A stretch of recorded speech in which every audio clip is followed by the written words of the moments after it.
अरे भाग्यवान, मेरे जूते कहाँ रखे हैं? मुझे बाहर जाने में देर हो रही है। तभी मालती कमरे में आती है। ये रहे आपकी जूते। मैं इन्हें साफ करने के लिए ले गई थी।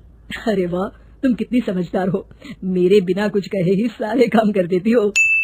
तभी मालती झिझकते हुए रमेश से कहती है, सुनिए जी, आपसे एक बात कहूँ, बुरा तो नहीं मानेंगे ना? अरे नहीं नहीं, बेफिक्र होकर कहो। शादी से पहले मैं अपने मायके में नौकरी करती थी। मैं चाहती हूँ कि अब मैं फिर से नौकरी करना शुरू कर दूं। वैसे भी सारा दिन घर में बोर हो जाती हूँ। देखो मालती, तुम्हारे नौकरी करने से मुझे कोई ऐतराज नहीं है, लेकिन तुम्हें एक बात बता दूं, हमारे खानदान में आज तक कभी किसी औरत ने नौकरी नहीं की। फिर भी एक बार तुम माँ से पूछ कर देखो, अगर वो तुम्हें नौकरी करने की इजाजत दे देती है तो अच्छी बात है। रमेश वहाँ से चला जाता है। फिर उसी शाम मालती अपनी सास के पैर दबा रही होती है। तभी उसकी सास मालती से कहती है, अरे क्या बात है बहू, आज तो ठीक तरह से मेरे पैर नहीं दबा रही। किसी ख्याल में खोई पड़ी है क्या? मैं भी तो जानूं आखिर बात क्या है। दरअसल वो माँ जी। अरे हाँ हाँ बोलो, इतना सोच क्यों रही हो?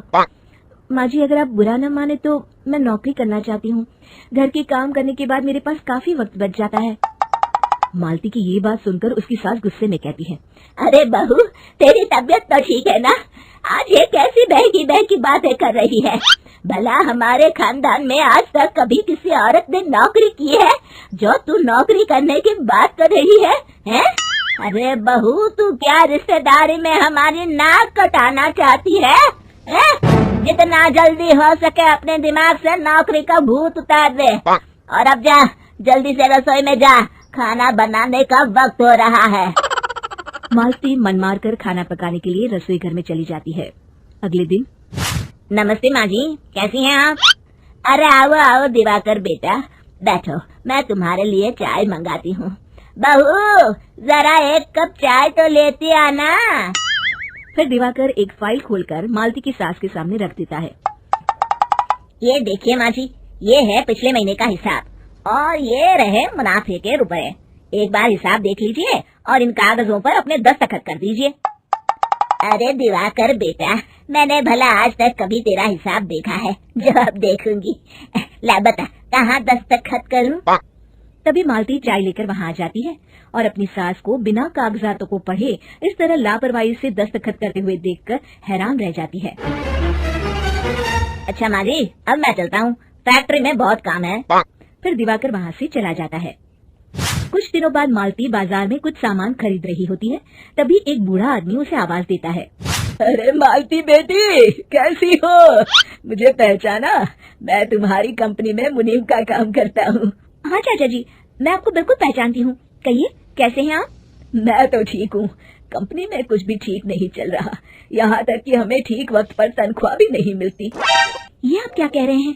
अब क्या बताऊँ, आप लोग तो कभी हिसाब किताब देखने दफ्तर आते नहीं। मेरी मानो तो एक बार आप लोग दफ्तर आकर सारा हिसाब किताब देख लो, आपको असलियत पता चल जाएगी। अच्छा बेटी, अब मैं चलता हूँ, देर हो रही है। फिर वो बूढ़ा वहाँ से चला जाता है। वहीं दूसरी तरफ मालती घर पहुंचकर अपनी सास को सारी बात बताती है। तभी वहाँ रमेश भी आ जाता है, लेकिन मालती की सास मालती की किसी भी बात पर विश्वास नहीं करती। तभी रमेश कहता है, अरे माँ, बिना आग के कभी धुआं नहीं उठता। जब मालती इतना कह रही है तो हमें एक बार दफ्तर चलकर देख लेना चाहिए। वैसे भी हम लोग काफी दिन से अपने दफ्तर नहीं गए हैं। इस तरह किसी एक आदमी के भरोसे काम छोड़ना मुझे भी ठीक नहीं लगता। अगले दिन वे सभी अपने दफ्तर पहुँचते हैं और सीधे दिवाकर के कैबिन में जाते हैं।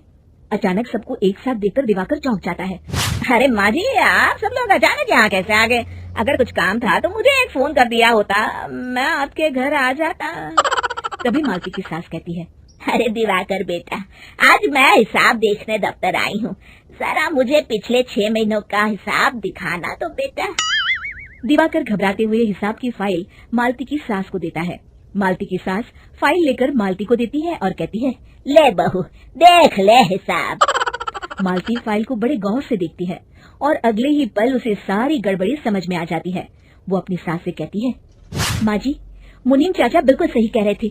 हमारी कंपनी में पिछले 6 महीनों में जितना मुनाफा हुआ है, हमें उसका आधा पैसा भी नहीं मिला। यूँ समझ लीजिए कि 1 रुपये में सिर्फ चवन्नी ही हमारे हाथों में आई है। मालती की बातें सुनकर मालती की सास गुस्से से दिवाकर को पूछती है, क्यों दिवाकर, मेरी बहू जो कह रही है वो सच है? दिवाकर समझ जाता है आज उसका भांडा फूट चुका है। वो गिड़गिड़ाते हुए कहता है, मुझे माफ कर दीजिए माँ जी, मैं पैसों के लालच में अंधा हो गया था।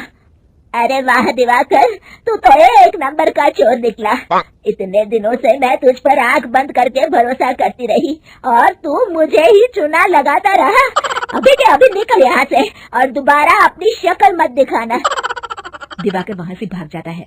मालती की सास मालती को शाबाशी देते हुए कहती है, बहू, आज मैं समझ गई कि पढ़ाई लिखाई हमारी जिंदगी में कितनी जरूरी है।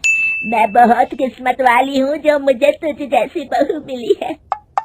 शिक्षा, पढ़ाई लिखाई का इस्तेमाल सही जगह करके हम दुनिया में बहुत कुछ बदल सकते हैं।